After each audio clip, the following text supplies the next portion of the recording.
obviously started pretty well after they hit the post. It was looking positive, and it just seemed like, oh, we'll get to half time, and there's a good chance of getting a result here. And then obviously a goal either side of half time just seemed to kill the game.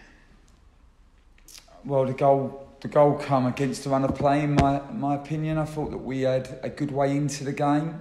I thought our attacking play was better than it was last Saturday. We certainly put a lot more balls in the box, asked a lot more questions of our opponent. Lacked a cutting edge. I think that is fair, because I think for the quality that we put in the box, we need to try to make more of the good attacking play that we put together.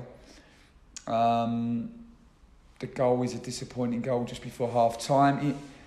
I need to see it again, and you'll have to forgive me because I've only seen it live, but it looked a foul by Amiobi on Stearman from the corner. So the first corner in the front zone. I don't know if anybody picked that up, but it looked a foul, and I think they then have second phase. Steers is down on the floor. He's naturally slow to come up, and then they put the ball at the back post, and I think Graben gets on the back of Kingy to score with a good finish. And yeah, it was disappointing to go in at half time 1-0 down, when I felt that probably on reflection of the performance, maybe we deserved to be 1-0 up, but to come out second half and concede the goal that we did was really tough. Young Didi, I thought, did great, really well as a young player in such a important game with so much on it. Just unfortunately just threw the ball away from a good sort of middle third throw on, and our two centre halves weren't able to regain their defensive structure, and Lewis Graben, you can't give him those chances, because if you do, he's going to score them. And then we're 2-0 down, and I thought the players responded. I didn't think it was over at 2-0. I thought we went again, and I thought we had a lot of good possession and some good moments, but Nottingham Forest are a tough team to play when you're losing against them, because they are very, very good on the counter-attack. And obviously when you're losing, you have to take more and more risks, and then that can leave the back door open. And ultimately we need to do better in both boxes. I think it's probably the oldest saying in football, but a lot of our play between the boxes is good, but in both boxes I didn't think we had enough physicality defensively, and we weren't ruthless enough in our attacking box. You probably should have had a penalty in the first half as well. That really could have changed the game if that had been given, couldn't it? Yeah, it could have done. It looked a penalty live to me. But I've got my Huddersfield Town glasses on, so I thought there was one in the second half for Lewis O'Brien as well. Nobody seemed to appeal, so it must have just been me. But no, we could have done. But I'd rather. I don't want to make excuses. I'd rather put my faults and my I'd rather control what we can control. Yeah, and in terms of the results elsewhere, you were already, in the relegation zone at the start of the day, and now obviously end the weekend still in trouble, basically. How confident are you still that you can get out of it in the remaining games? Well, we haven't been in the relegation zone since the end of October, maybe 23rd of October. It's a disappointing time to lose 3 games. First time in my career, so that hurts, and not a good time either, unfortunately, if there is a good time to lose 3 games. But I trust the players, I trust them as footballers, and I trust them as human beings. And while we're down at the moment and we're naturally disappointed, we're not out and we're not dead, and we're going to get up and we're going to go again tomorrow. We're going to prepare for Birmingham, and you're going to see us fight really hard at Birmingham, and then we'll dust ourselves down, and then we'll go again at Preston, and we'll fight really hard at Preston. And that's what we intend to do. And obviously Junior Bakuna sent off late on as well. It looks like he's going to miss a few games for that challenge. What was your take on that? Well, I'm not going to defend the indefendable. It was a crazy moment from Juninho. He's a good kid at heart, but he's a young boy. He's an emotional boy. Sometimes when he gets emotional, he makes erratic, reckless decisions, and he's made one there. And it's really hurt us because we have 3 games now coming in short succession. We're obviously light at the right back position, as we know. And Bakary is one that can play there, but he can also play centre midfield really well as well. And he's going to be a real loss to us. And we all have to face the consequences of his behaviours. But he knows how I feel about the matter, and he'll learn from it, and he'll need to. Speaking of being short on players, I know you've put in the applications to get a few back that had been out on loan. Is there any update on that at all? Yeah, they've been rejected. Right. Okay. Don't ask me why. Other clubs, they've been accepted, but for Huddersfield Town, they've been rejected. So how the EFL think that's fair, or how they come to make their decisions, I'm not quite sure.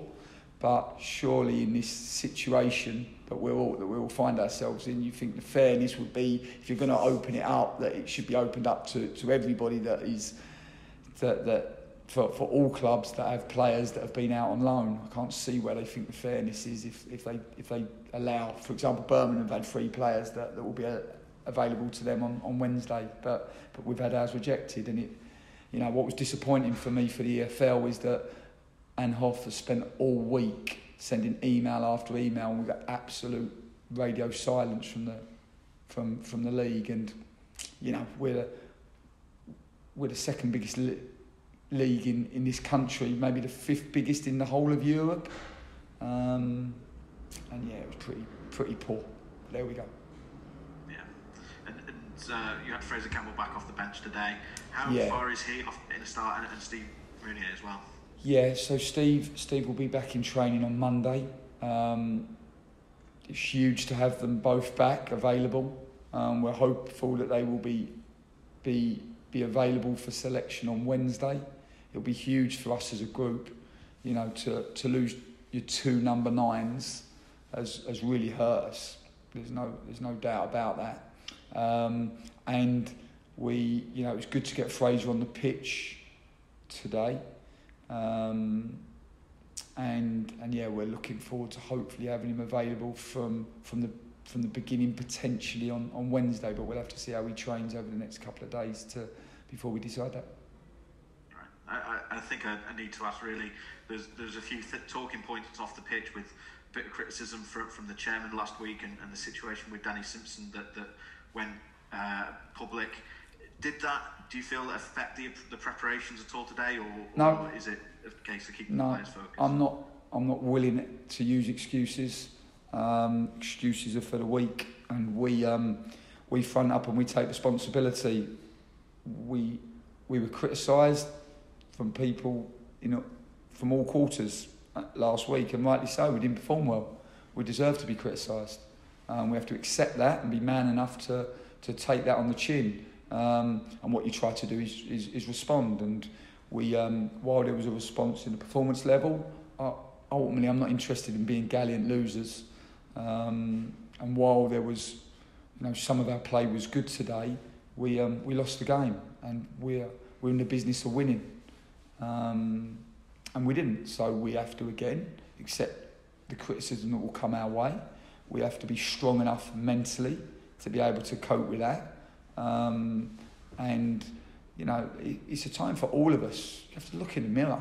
Can't look out the window. Can't blame other people. I'm certainly not going to waste any of my energy controlling what I can't control. I'm going to stay calm. I'm going to stay collected. I'm going to be really focused. I'm going to move on quickly to the game on Wednesday against Birmingham, and I'm going to make sure that we do everything in our powers to prepare the players as best as we can to put a performance on at St Andrews. As you mentioned, we're in that sort of relentless schedule now. No weeks off before now and the end of the season. I've looked at the numbers, and you're actually, when you've had less time to prepare, have a much better record than when you do have a long time to prepare. So are you expecting to see that continue? Well, we hope so, for sure. We're disappointed. There's no hiding place from that, Stephen. It's been tough 3 games. Hasn't happened to me before, and the last 8 days have been particularly long. It's great now that we don't have to wait so long to respond, and that you can throw a lot up at us as a group, but you can't criticise the players in terms of their care. They do care, I promise you that. They're working very, very hard. Maybe there's a couple feeling sorry for themselves. Maybe we lack a bit of physicality in the key areas of the pitch. But we're going to try to resolve that. And like I said, this requires determination now. This requires resilience, and it requires robustness. And they're qualities that we believe that we have in the group. And I actually am sadistically enjoying it.